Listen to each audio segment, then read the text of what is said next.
ሃይማኖት እኮ የበላይና የበታች የለውም። አላህ ዘንድ የሰው ልጅ እኩል ነው።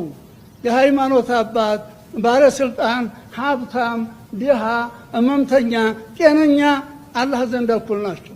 ፈጣሪ ጌታ ዘንድ እኩል ናቸው። ይህንን ተግባር ላይ እስታላዋልን ድረስ 100 ጊዜ ብንረፈልፍ 100 ጊዜ ብናደርግ በሺ የሚቆጠር ብናደርግ ፈጣሪ ጌታ አይሰማንም። ይሄን ማወቅ አለብን። መጀመሪያ ልባችንን ንጹህ ማድረግ አለብን። ሁለተኛ ስራችንን ንጹህ ማድረግ አለብን።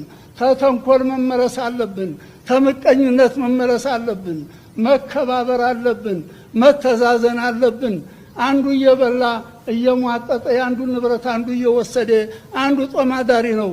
አንዱ ስንት ቦታ ያለው አንዱ መውደቂያ አንድ ክፍል የሌለው ነው። በዚህ ነው እንደ አላህ የሚያዝነው። በዚህ ነው እንደ አላህ የሚያዝነው። ገና ተወደፊት የሚመጣ አላህ የደቀነው ያስተበዋል ይመስላል። ይህም በቂ አይመስለንም። እውነቱን ሐቂቃውን ስናየው ይመለስልኛል እንደሆን እኛ እንመለስ፣ እኛ እንመከር።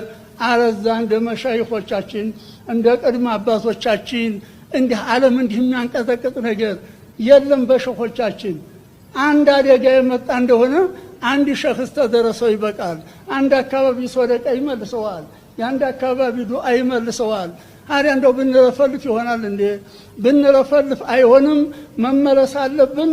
መሪውም ይመለስ፣ ተመሪውም ይመለስ። የሃይማኖት አባቶች ይጸጸቱ፣ እንጸጸት። ወጣቱ ይመለስ፣ ሴቱ ወንዱ ይመለስ። ፈጣሪ ጌታ ይሰማናል። እኛ ዱዓችን የማይሰማበት ምክንያት የለም። ተተመለስ። አላህ ሀገራችንን ሰላም ያርግልን እላለሁ።